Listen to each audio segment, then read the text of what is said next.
Welcome. My name is Natasha Sherman and I am your host. And my guest today is Dr. Andie Weiner.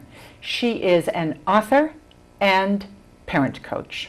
She's the author of 2 books, the first one being The Best Investment, Unlocking the Secrets of Social Success for Your Child.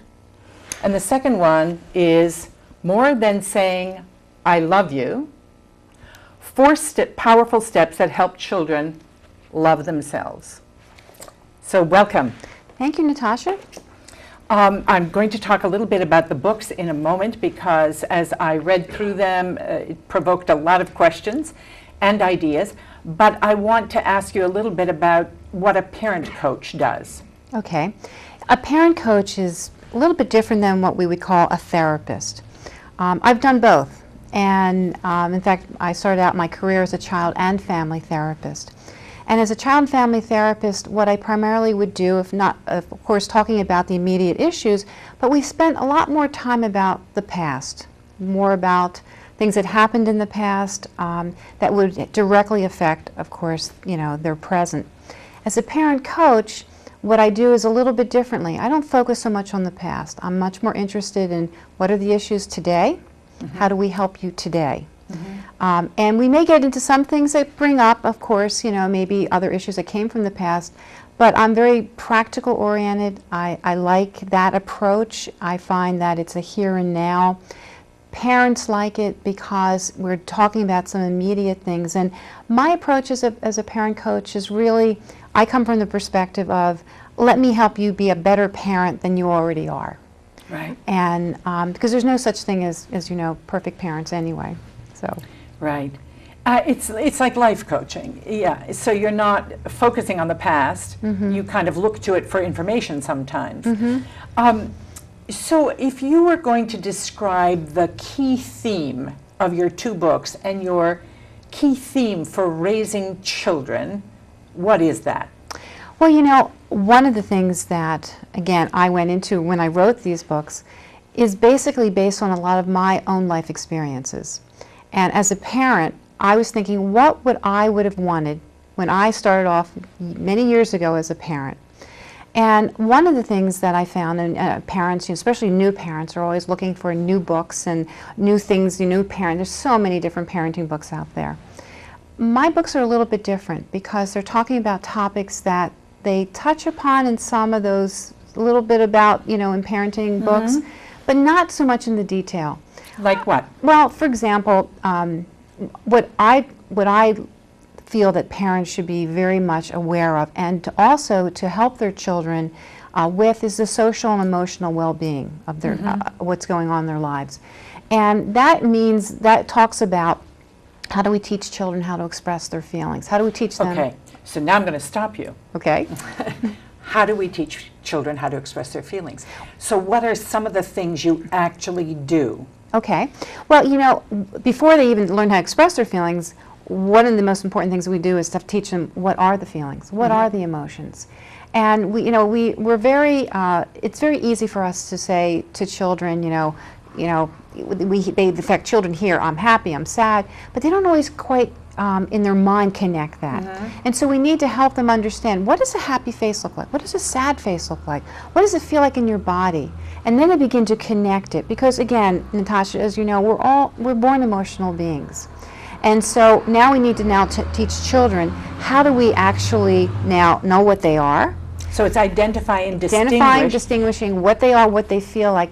And then the next step is, now that you know, okay, I'm feeling angry, then how do you express that particular emotion? Right.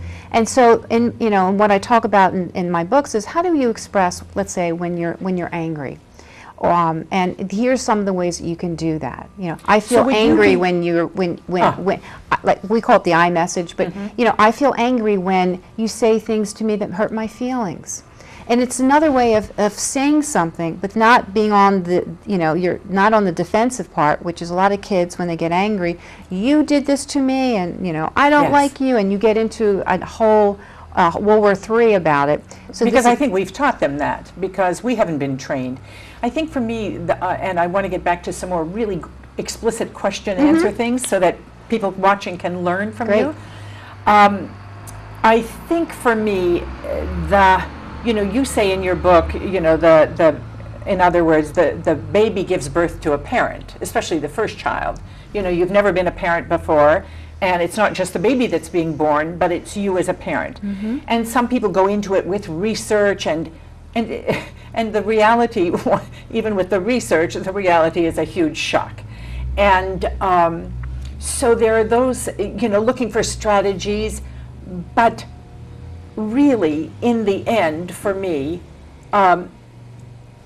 it's all about the parents' work on themselves, not their work on the children, like teaching your children to be X. So how do you teach your children to be X? And I think you call it's like modeling behavior, inviting people into their lives who model the kind of behavior that you want them to see. But a parent can't give what they don't have.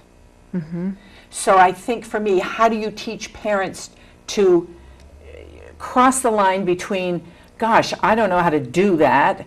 I really don't love myself. How can I teach my child to love themselves? It's like trying to teach the tango if you don't know the steps, So how does one... That's an excellent question, by the way. And I get that from parents. Like, how do I do this if I've never been brought up this way? Or I never did this. And I say, this is a fabulous opportunity for you now to learn it, because it's only until you are aware. How do we change anything until we're aware? So it's my job to help them be aware. So let's say when a parent comes into, starts talking about a particular topic or an issue that they're having with their child, I may, as I'm listening to them, I'm also I'm listening on a lot of different levels. But my job first is to make that parent aware, okay, here's another, here's what's happening, but here's another way that you could change that. And then we talk about this. So the awareness is the important thing. The next step is, okay, now that you're aware of it, now we have the understanding of it, and now the next step is, how do we do that? So of a parent, especially when you mentioned about how can I teach my child how to love themselves when I don't even know how to do that? Well, that's the kind of thing is, as we are doing it for them, it's almost like we should be doing it for ourselves. So specifically, what would we be doing? What conversations would we be having with our children? And then what would we be doing internally for ourselves? Well, if we're going to talk about teaching your child how to love themselves, it's how you live your life. If you're worried about, let's take weight, okay? And children hear lots of different things. And so you have a daughter and you hear, the daughter's now hearing the mom say, every time I put this dress on, it fits me so bad, or, I don't like the way I look. That child is taking in all this information. And then, then later on when that child will mimic that and say, I don't like this dress. I look fat. Now, maybe we're talking about a 5-year-old. Now, so where in so there what happens, is the, yeah, so what happens is, is that if the parent's not really aware that they're actually saying these things, they're just, that's just part of what they're doing. And so as I'm listening to them, if they're working with me, I basically will say, this is what you're saying is that child's now picking that up. So you have to be aware of how you're saying it because you don't realize it, but that's what's going on. So instead of saying that, you can say this kind of thing. Right. And so that's where we begin to make the change in those kind of things. And then what ends up happening is you're now working with that child on another level, you're starting to make changes yourself. I always find that children are our best teachers because what we get upset about what's going on with a child, it's really what's also upsetting us within ourselves. Right. If a child's out of control, am I out of control? What's going on in my life that's making me feel this way? Right. And, and I just want to say, I don't expect you to be like the answer queen, and fix everybody's, and provide solutions for everybody, but there are useful things that that people can pick up right away and then read more in your books. I think there were a couple of things that you specifically talked about with children. One of them being, and I'd like you to talk a little bit more about them, and then I want to go back to the parent, teaching themselves. Right. But one of them is that, and I really liked what you said about the children are born unconditional. So they have no separation. They don't differentiate themselves from you. It's just kind of, and now suddenly differentiation happens, and they start they go into somebody training that is typically them. The other thing that you say that's really important is to recognize that they each have their own temperaments, and it may not suit the expectations you've had, but that the idea is to accept their temperament rather than have it be wrong, and then deal with it that way. So could you say a little bit more about that? Sure. In my book, I talk about, as parents, they're parent investors. I use that word because we are investors in our children's lives. Yeah. We invest time, energy, love, everything that you can imagine. So we put a lot of investment in our children. And some of the things that you just mentioned, especially about, we talk about temperament, which is a great example, is a child comes into the world, and the temperament is really what I call their innate blueprint. It's who they are. It's how they're going to interpret the world. We really, as parents, don't have we can't really change that. Now, it's an aspect of their personality, but we can't change that. So, what happens if you're a parent who's very outgoing and very warm, outgoing, and you end up with a child that's very reticent, very shy, very with more, easy, what we would call harder to warm up. And you do everything possible to try to get that child to be more outgoing, and meanwhile, that child is feeling now, that's not who I am, although can't express that. My mom or dad wants me to be something that I'm not, and feeling now I can't meet their expectations. Yeah, it occurs to me that the next interpretation, although it's not articulated that way, there's something wrong, and there's something wrong with me. Exactly. And so that's now, and that's not ever said, but that's how it's interpreted.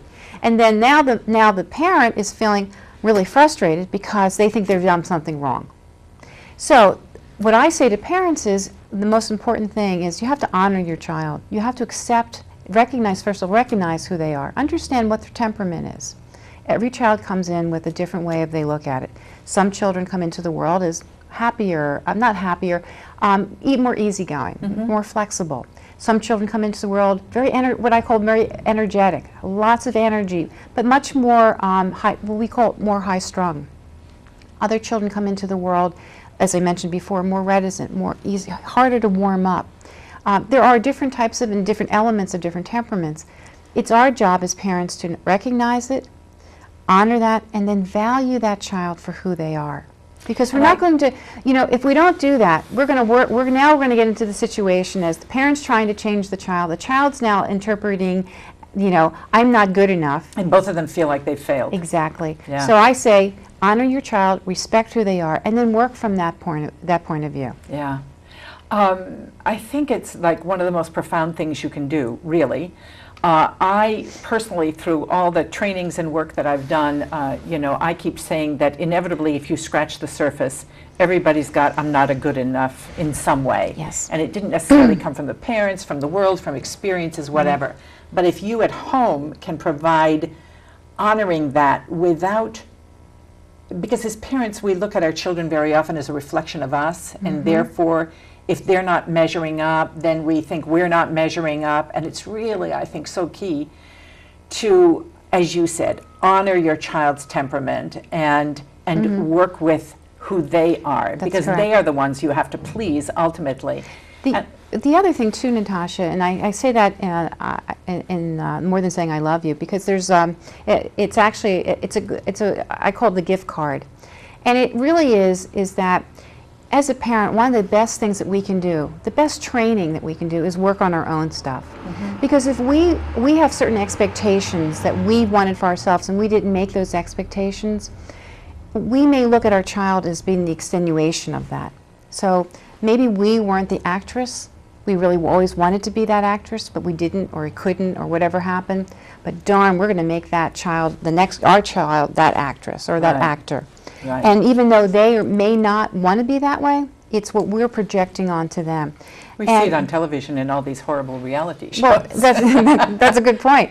And so it's important for us to understand is our stuff is our stuff. And what the greatest gift you can do is not to dump that on your child. I'll give you a personal example.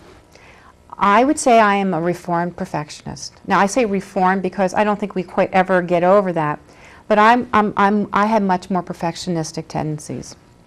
And I didn't even realize I was doing this with my own daughter.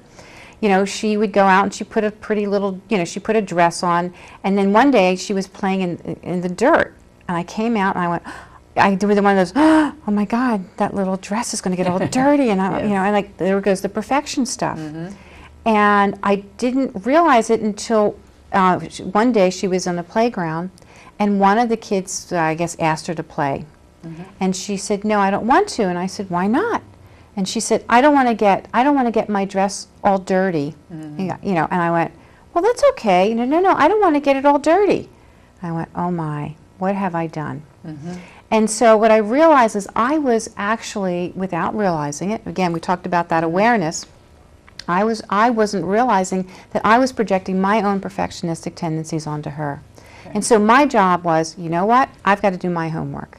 And so it was important for me to work on my issues about being a perfectionist, and so that she does not have to carry that on to the next generation. Right.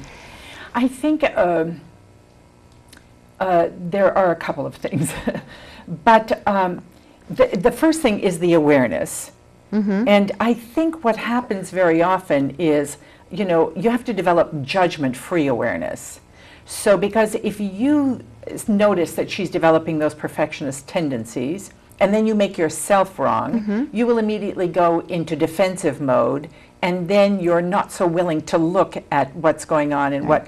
So if you just notice, like almost like a bystander, like, wow. It's almost like an observer. Yeah. And I'm not sure I want her to be saddled with that. It doesn't mean I'm bad or defective. Absolutely. But just like I could actually start altering this. That's exactly right. And then working on yourself. That's exactly true. And one of the things I say to every one of the patients that I coach is that I'll say to them, you don't have to be a perfect parent. There's no such thing as being that perfect parent. So now that we know, now that's a clean slate, you know, you can look at yourself. You can now work on some of the things that you didn't like about yourself, but be aware, be that observer, so that when you see it in your own child, okay, you may not even be aware of that, but you can say, you know what, now that I know that, I can take steps to try to change that, to try to help her do it differently. Right. Because we all know, we know the road we went down. Right. And it's the same thing, you know, when I wrote the second book, it really was kind of like a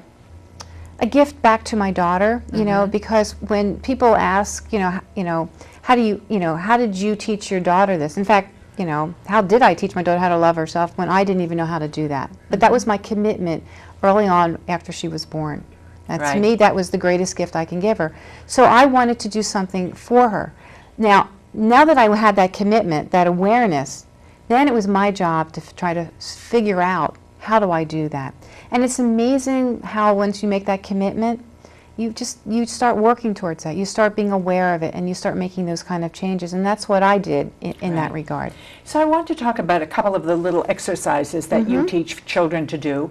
One of them was the looking in the mirror and describing what you see. And the other was the one where the puzzle, where what I like, what I don't like. So can you say a little bit about those so that people could actually do these? In that regard, the whole thing aspect of about what I call, loving yourself, or what I call internal appreciation, which is being able to love yourself without any external validation, which means I'm not going to wait till you say I love you or you're terrific or whatever. I'm going to have my own reality because I know I can do that. Part of that is what's called empathetic acceptance, which is what those exercises talk about. And empathetic acceptance, the way I define it, is it's a way of, when we talk about empathy, it's being in somebody else's shoes, being able to perceive somebody else's feelings or situations. Imagine how if you turn that onto yourself. So now you have the empathy towards yourself, so you're now not only accepting not only your strengths, but also your weaknesses. So in that, what I say in the book is children, they think that it's all about strengths, which is what we always talk about self-esteem, Natasha, and it's a very well, talked about topic. We all want our children to have high self-esteem. Important, of course, but it's usually how we value ourselves, and usually that comes from our strengths. But the other side of it is that we're all not perfect. And so we all have weaknesses. We have things that we could work on, and that's just being a human being, that's what we are. And so it's important for children to know that there's two sides. We are both sides. We have our strengths and we have our weaknesses. And empathetic acceptance is basically accepting both. So when you truly love yourself, you're actually beyond self-esteem. Self-esteem is a byproduct of when you love yourself, because now you've accepted both the strengths and your weaknesses. So when we talk about that puzzle, it's basically, if you imagine you have put together a whole puzzle, we don't just take out, to finish a whole puzzle, you don't take out 2 or 3 different pieces, because then you wouldn't have a finished puzzle. We're not doing the edited version anymore. You're all one. And so it's important for children to understand that, okay, so could you tell us about the exercise? Okay, well, what I do is basically on there is like you ask a child, what are the things that you really like about yourself? What are the things, what are your strengths on one side? And then the other side is, sometimes, there are things that we kind of think they're secrets about ourselves. What would be the kind of things that you would like, that you may not want anybody to know about? And, and if the child's not willing to first talk about it, then the parent can say, sometimes, I don't like the way that I interrupt people, or that I'm not always nice to everybody that I see. And so it's telling on yourself, so absolutely. They get that that's okay. And they think, oh, well, if mom can or dad can do this, then it's okay for me to do it. And so it allows them now permission to be okay with that, because what happens, Natasha, it's like then they cover up those so-called weaknesses, those flaws, what I call that shadow self, what I talk about in my book. And it's, and then that gets covered up, and sometimes it comes out in different formats. It's the child that brags all the time. It's because they're really covering up that there are a lot of things they don't like about themselves, but they're not going to let you know about that. That's why they'll keep bragging. And so it's really embracing all the pieces of who they are. Absolutely. And recognizing, it's interesting, this whole idea of strengths and weaknesses. The weakness implies something wrong for me. It's just, there are things you like, things you don't like. Yep. Somebody else looking at you might like those things that you don't like. So it's just aspects of your character that you personally like or don't like. Right, exactly. And then, can you be okay with it? And can you accept yourself right now? The other exercise I talk about is when the child can look in the mirror. Mirrors they just reflect back to you all the time, and it's very powerful. And it's like, I accept myself for who I am at this moment in time. And what do I see myself? I see myself, I have blonde hair, I have blue eyes, and there may be things that, but I have big feet. Okay, I have big feet. There are things about ourselves that we have already valued, or we have put into a category I don't like, whatever that might be, or for whatever the reasons are. But the ultimate aim of the exercise is to be able to look in the mirror and describe what you see, and then be able to say, and I'm good with all of it. Right. Now doesn't mean that you can't change certain things. We all talk about self-improvement, but it comes from a different place. It doesn't come from a place of, I hate myself. Or I need to be fixed. I need to be fixed. It comes from a place of, I choose to want to improve upon that. Totally different, totally different thing. It's like the person that goes out and doesn't like themselves because they hear the thought that if they're blonde, boy, they'll have more fun. Not true. But that's the image. Or they're dumb. Exactly. So then they go out and then they basically do this, and then they're like, wait a minute, but I'm doing it from a different reason.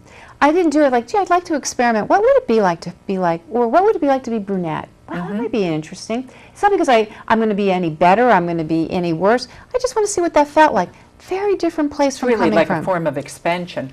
Exactly. Before we run out of time, I want to ask you, because I love this conversation, the whole conversation of praise. Because I teach people when, about acknowledging themselves, acknowledging others. But I always say it's okay, but it's kind of meaningless to say, oh, you're such a great guy. Well, that feels nice for a moment, but it's just like, well, okay, so-and-so said I'm a great guy, but versus, you're such a great guy, but here's what I really think is great about you. What I really appreciate is that you're really intentional about the way you talk to people, that you you know, I notice that you're very compassionate when you talk to so-and-so, and we get into the specifics. Mm-hmm. So you talk about children kind of having them praise themselves in a sense, like acknowledge what either we do it that way for them, and then we teach them to do it that way for themselves. Is that? Well, what I do in the book, and this to me, if you want to do one thing, you really want to change help your child begin to love themselves, just do this one technique, and this in itself will get them on that path. I call it the youer than you statement. And the way that children look at praise, again, you know, children come into the world, as you mentioned before, they're kind of differentiated, so they're trying to figure out who they are, and how they get to know who they are is information back from other people. And a lot of that is through praise or discipline or whatever. But what happens is, for example, you know, when I talk about internal appreciation, that self-love, how do you get that without external validation, okay? You know, because if I'm always saying, I love you, the message is, I love you. And that means that how do I turn it to me? So the best way to do that, instead of using I, you use you. Now, I'll give you an example. Your child comes home from school and says, Mommy, I got an A in my spelling test. And the first thing a lot of parents want to do, very natural, is, oh, I'm so proud of you. I think you're terrific. You know, you just did such a great job. Okay. Sounds very nice, child's all smiley, okay. But what ends up, the message is, Mommy feels really happy that I did this, okay? And then you hear this over and over again, and it doesn't matter the teacher, it turns into eventually, you know, your boyfriend, your husband. You're looking outside of it. And then one day, Natasha, when all of a sudden that disappears, who are you? You're looking outside. So internal appreciation, that self-love, comes from you. Here, let's turn that around for another example. Mommy, I got an A in my spelling test. Oh, you should be so proud of yourself. You studied really hard for that. You deserve that good mark. Good job. Two things. One, you did it. Another thing is, I talk about and praise them for their effort. All kinds of research is about praise. And one of the things that they have found is that children need to know why. What is the reason for it? It's not because, oh, you're so smart. What does that mean? Because what happens is children won't place themselves into situations anymore that they're not smart because they don't want to not do that. So what ends up happening is like, why are you smart? Well, you really studied hard, or you really worked hard on that project, or whatever the effort is. That's important to praise that. So there's two things. One, you turn it back to them, you. And the second thing, always mention about the effort that's involved, because then they'll associate that with it all the time. Right. Again, the youer than you statement to me was one of the biggest turnarounds in teaching children, again, how to love themselves, because it gives that, I think, to me, the right message. Yeah. So we have about 45 seconds left. Oh my goodness. Is there anything you'd like to say, like your most compelling elevator message? Well, I think for one of the gifts that we can do for children, you know, as parents, you know, we're not perfect, and we're investors in our children's lives. But if we can add, number one, teach our children these social and emotional well-being skills, that's so important. It's not just the academics, that's important too, but it's also how we relate to others, how we get along, how do we relate to ourselves, that's important. And the other important part, and I have the 7 strategies I talk about in The Best Investment, but the second book, which is why I wrote this book, is how do you teach your child how to love themselves? Natasha, to me, that is the greatest gift that any parent can help their child learn, because that's for life. Absolutely. And that's the thing that helps them become successful and make good decisions and go on to be who you really are. Awesome. Thank you. Thank you. Oh, my pleasure. Thank you for coming on the show, for sharing your wisdom and your lessons. That. And I invite people to check out these books. I think they're very worth reading, for sure. You. All right. Thank you. My name is Natasha Sherman. Thank you for joining us.